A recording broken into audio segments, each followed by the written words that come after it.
Few films hit culture the way Pulp Fiction did. With its looping timelines, unforgettable characters, and razor-sharp dialogue, it transformed an indie filmmaker into a household name and rewired Hollywood overnight. But behind the cool speeches and pulsing soundtrack lie hidden decisions, tense arguments, improvised miracles, and strange twists of fate that shaped the film into what we know today. The diner scene that opens the movie? It was actually the last thing they filmed. And that wasn't the only backwards choice that made this masterpiece work. Let's start with that diner, and why shooting it last changed everything. Number 1. The opening scene was shot last. Most productions film their opening scenes early to set the tone for everything that follows. Tarantino did the opposite.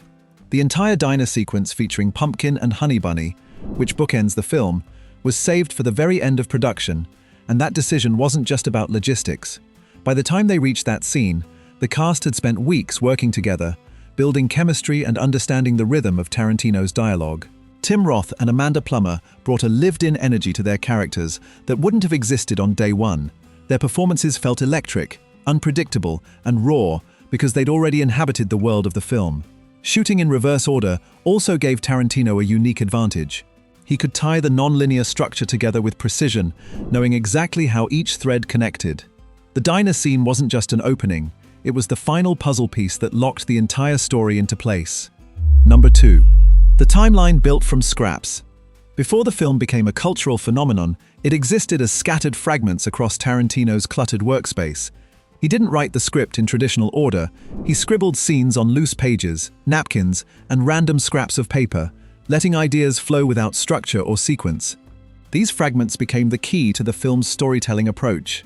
Tarantino physically rearranged the pages on his floor, experimenting with different orders and discovering unexpected connections. A scene that felt flat in chronological order suddenly came alive when placed after an unrelated moment. This messy, hands-on process wasn't chaos. It was creative archaeology. The result was a narrative that felt fresh and daring, jumping through time in ways audiences hadn't experienced before. What seemed like disorder on Tarantino's floor became the blueprint for one of cinema's most innovative structures. That chaotic process created surprising rhythms that gave the film its unforgettable identity. Number 3. Travolta nearly lost his role. When Tarantino fought to cast John Travolta as Vincent Vega, the studio pushed back hard. Executives wanted a safer choice, someone like Daniel Day-Lewis, whose career was thriving. Travolta's star had faded after a string of unsuccessful projects, and the studio saw him as a financial risk rather than an asset. Tarantino refused to budge. He believed Travolta had the exact mix of charm, danger, and vulnerability the role demanded. Studio executives questioned his market value and worried audiences wouldn't connect with him anymore. The tension over casting nearly derailed pre-production, but Tarantino held firm, insisting that Travolta was essential to his vision. The gamble paid off spectacularly. Travolta's performance didn't just revive his career, it redefined it. He brought layers of humor and menace that shaped the entire tone of the film. Without Tarantino's stubborn faith, one of cinema's greatest comebacks never would have happened. Number 4. Travolta's real-life scene research. Capturing the dreamy, detached quality of Vincent Vega required more than just acting instinct. Travolta knew he needed to understand the physical and mental sensations his character experienced.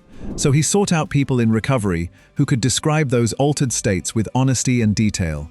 Through these conversations, Travolta learned how movements slow down, how speech patterns shift, and how time feels stretched or compressed. He studied the way eyelids grow heavy, the way gestures become languid, and how thoughts drift in unexpected directions. This research gave him a foundation to build a performance that felt authentic rather than exaggerated. The result was a portrayal that felt grounded and subtle. Travolta's Vincent moved through scenes with a specific rhythm, loose, unhurried, almost floating. His timing and delivery captured something genuinely unsettling, yet magnetic. That preparation turned what could have been a caricature into one of the film's most memorable and believable performances. Number 5. The twist dance wasn't a joke. When Tarantino wrote the Jackrabbit Slims dance scene, he wasn't aiming for laughs.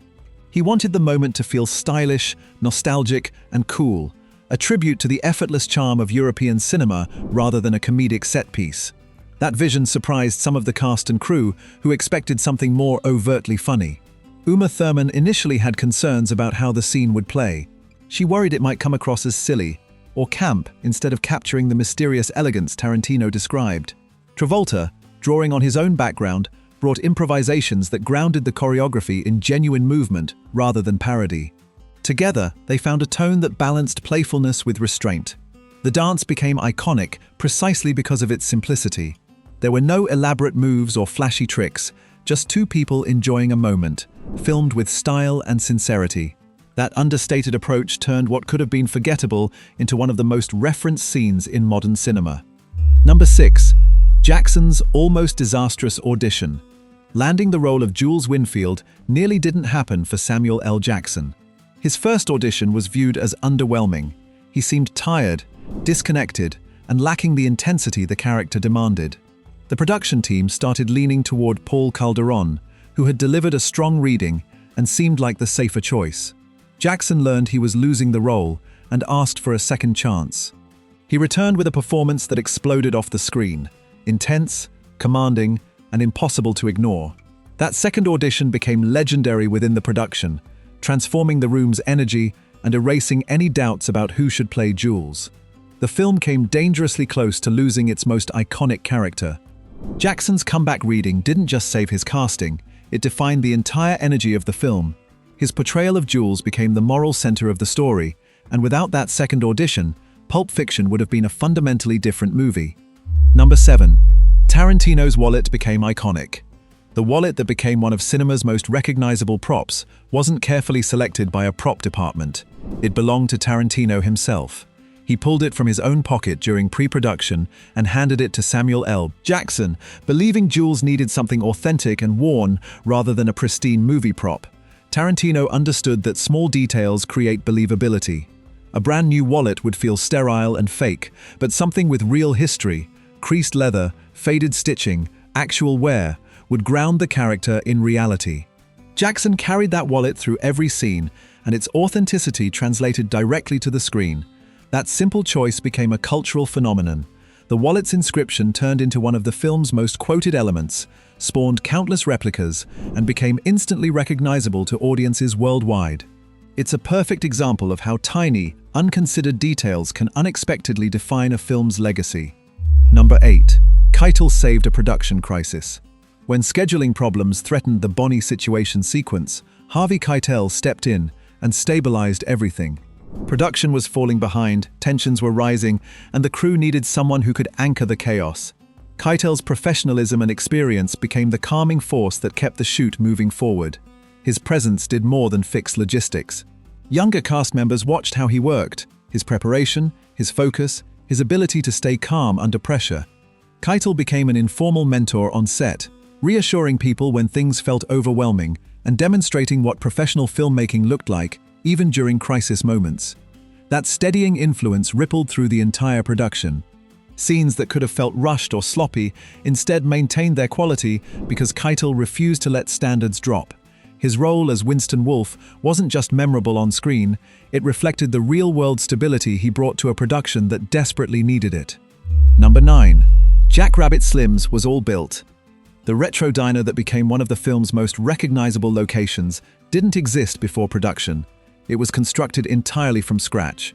Rather than searching for a real restaurant that matched Tarantino's vision, the production team decided building a custom set would give them complete creative control. Budget constraints forced clever solutions. The design team used shortcuts and optical tricks to make the space feel larger and more detailed than it actually was. They mixed authentic vintage pieces with carefully crafted replicas, creating an environment that felt simultaneously real and fantastical. Every detail was intentional, from the car booths to the stage setup. That constructed space became a symbol of the film itself, meticulously designed, slightly surreal, and utterly unforgettable. The set allowed for perfect camera angles, ideal lighting, and the exact atmosphere Tarantino envisioned. What could have been just another diner scene became an iconic moment precisely because they built the world exactly as it needed to be. Number 10. Uma's scary car rig experience. Filming the driving scenes with Mia Wallace required an interior car rig, a mechanical setup that simulates driving while keeping the vehicle stationary for camera work. The rig used during Uma Thurman's scenes made her genuinely uneasy, and her discomfort wasn't just nerves about performing. The equipment felt unstable and unpredictable. Thurman had to maintain her performance while the rig shook and moved in ways that didn't feel entirely safe. She voiced her concerns but completed the shots professionally, trusting the crew while managing her own anxiety about the mechanical setup beneath her. That experience influenced safety conversations on set moving forward. The production took her feedback seriously and adjusted protocols for future scenes involving similar equipment. Thurman's willingness to push through her discomfort resulted in compelling footage, but it also highlighted how technical filmmaking decisions can create real challenges for actors. Number 11. The overdose scene filmed backwards. Creating the shocking revival moment required a technical trick that most audiences never noticed. The needle wasn't actually plunged into Uma Thurman's chest. Instead, the entire sequence was filmed with the syringe moving away from her body, then reversed in post-production to create the illusion of the dramatic injection. This approach solved multiple problems simultaneously. It allowed the actors to time their movements precisely without risking any actual contact, kept the moment visually believable, and avoided graphic imagery that might have pushed the scene into exploitation territory. The reversed footage created the exact impact Tarantino wanted without compromising anyone's safety. The editing made the moment feel more intense than straightforward filming ever could have achieved. That simple technical choice transformed what could have been uncomfortable to watch into one of the film's most effective and discussed sequences. Number 12. The briefcase mystery was intentional. The glowing briefcase remains one of cinema's most debated props, and that ambiguity wasn't an oversight. It was exactly what Tarantino intended. He deliberately chose not to define what Vincent and Jules were retrieving, understanding that mystery would generate more fascination than any concrete answer could provide.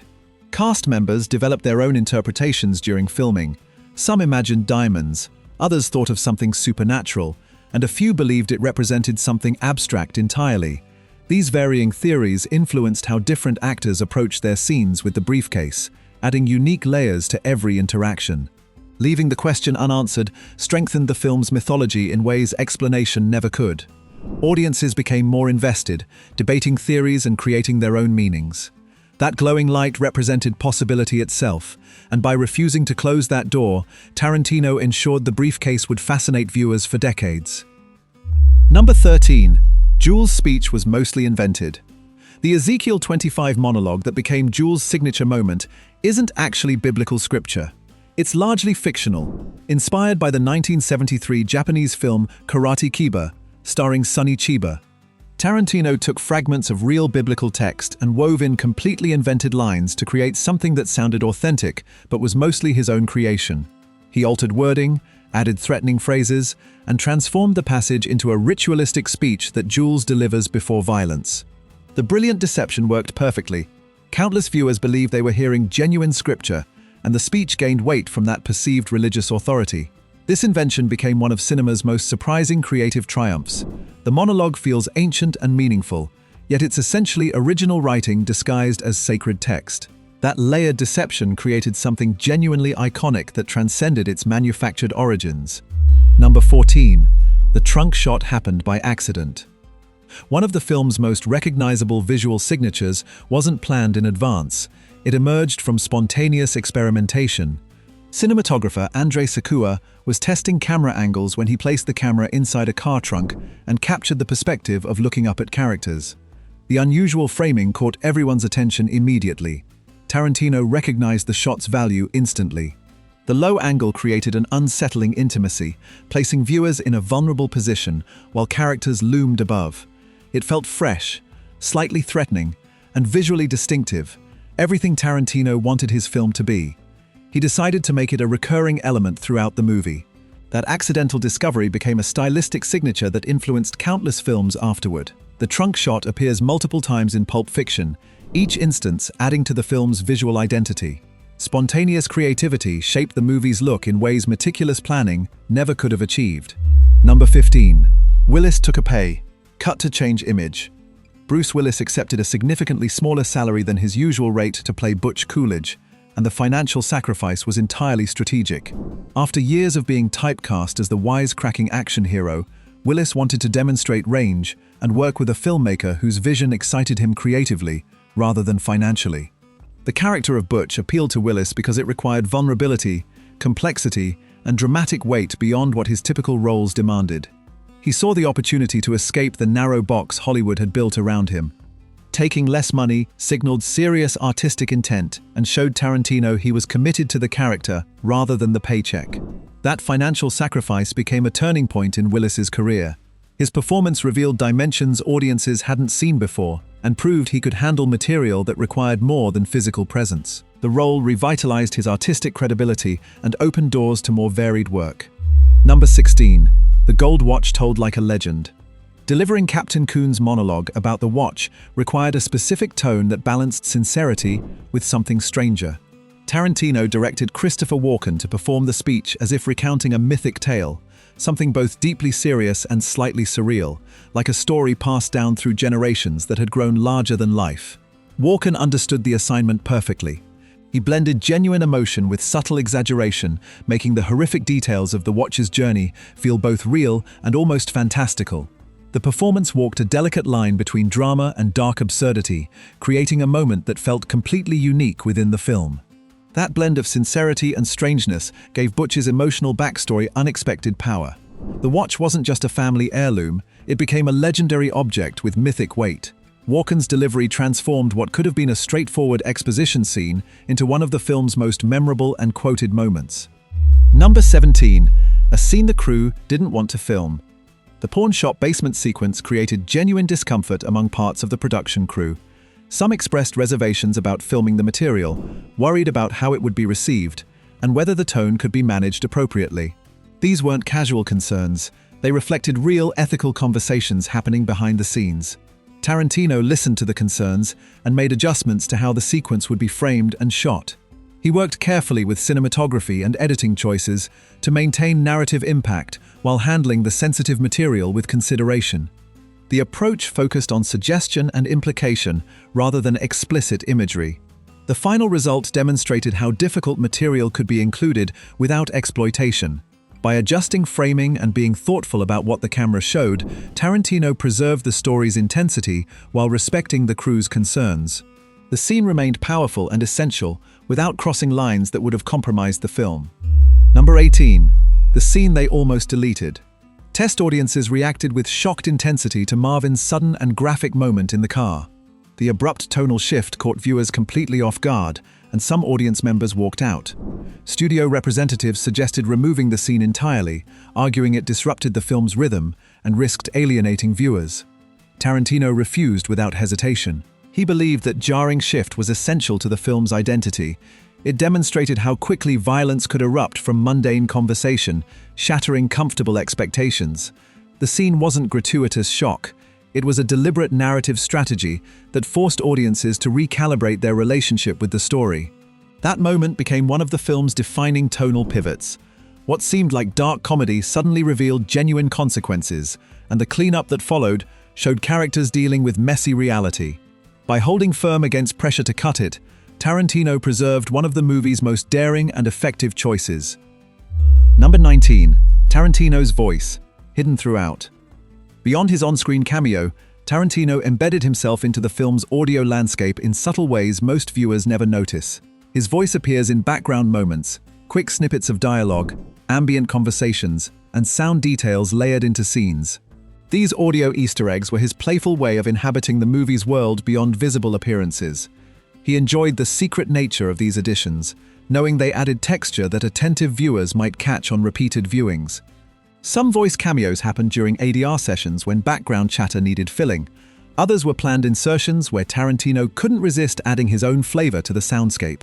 These hidden details reward close listening and demonstrate Tarantino's complete involvement in every aspect of production. The audio cameos became another layer of the film's rich texture, proving that careful viewers could always discover something new, even after multiple viewings. Number 20. A novel inspired the film's structure. Tarantino drew inspiration from French crime literature that embraced fragmented narratives and time-jumping storytelling. Novels that played with chronology and presented events out of sequence fascinated him, and he wanted to translate those literary techniques into cinematic form in ways American audiences hadn't widely experienced. He adapted chapter-like structures directly from literature, dividing the film into distinct segments that could stand alone while connecting to a larger whole. The time jumps weren't random. They were carefully orchestrated to reveal information strategically and create narrative tension through reordering rather than just plot. Those literary influences made the film feel fresh and intellectually daring. By borrowing techniques from experimental fiction and applying them to crime cinema, Tarantino created something that challenged conventional storytelling while remaining completely accessible. The structure became as important as any character or scene. Number 21. Music was picked before filming began. Most films add their soundtracks during post-production, but Tarantino reversed that process entirely. He selected key songs before shooting started and built specific scenes around the music, treating the soundtrack as a fundamental element of storytelling rather than an afterthought added later. Actors rehearsed their scenes while listening to the tracks that would accompany those moments on screen. This allowed them to internalize the rhythm, pace, and emotional tone the music created. The performances naturally synchronized with the soundtrack because the music wasn't just background, it was part of the scene's DNA from the beginning. That approach explains why the film's soundtrack feels so perfectly integrated. Every song serves the story, because the story was partially built around those songs. The music became iconic not just because of the track selection, but because Tarantino made it an essential component of how scenes were conceived and performed. Number 22. The robbery scene was unrehearsed. Tarantino made an unusual decision for the diner robbery that opens the film. He deliberately skipped rehearsals with Tim Roth and Amanda Plummer. His goal was preserving raw, chaotic energy that careful preparation might have polished away. He wanted their performances to feel spontaneous and unpredictable rather than controlled. Without rehearsal, the actors brought genuine uncertainty to their characters.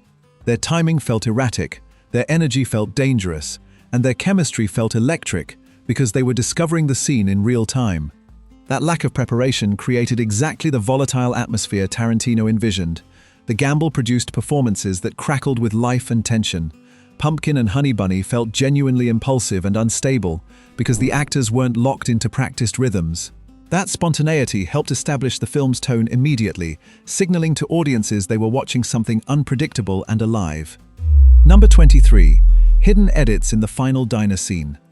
The climactic confrontation between Jules and Pumpkin contains invisible editing work that most viewers never consciously notice.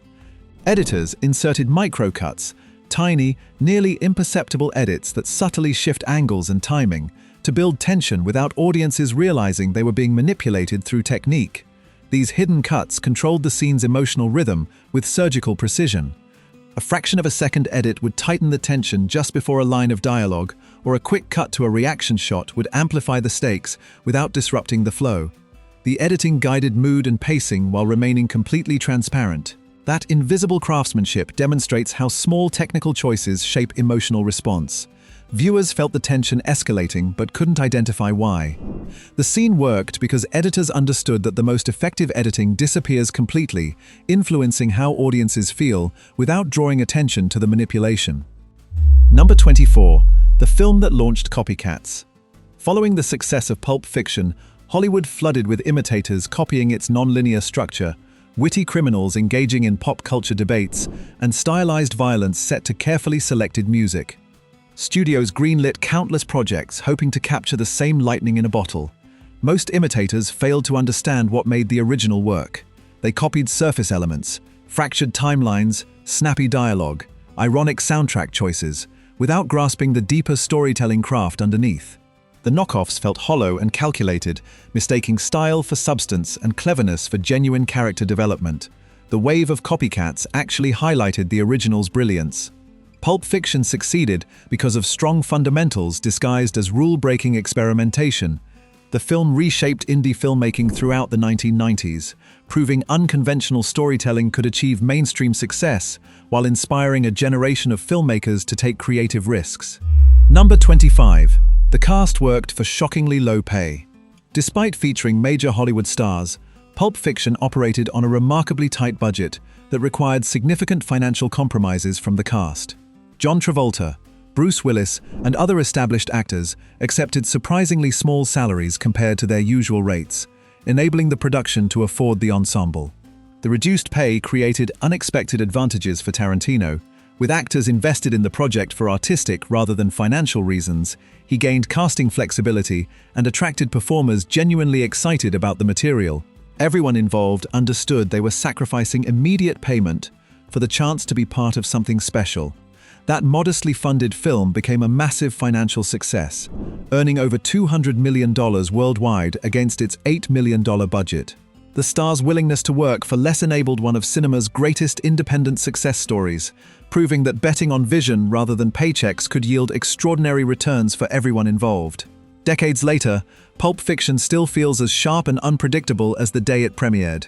Its legacy isn't just built on cool dialogue and stylish violence, it comes from the inventive leaps, quiet crises, and bold choices hidden behind every scene. The film that seemed effortless was actually shaped by constant problem-solving, creative accidents, and people willing to take risks when safer options existed.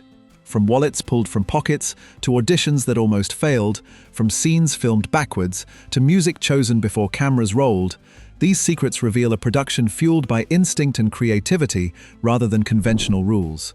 If you enjoyed uncovering these hidden truths, be sure to like and subscribe for more deep dives into the films that changed everything. Tell us in the comments, which secret surprised you the most?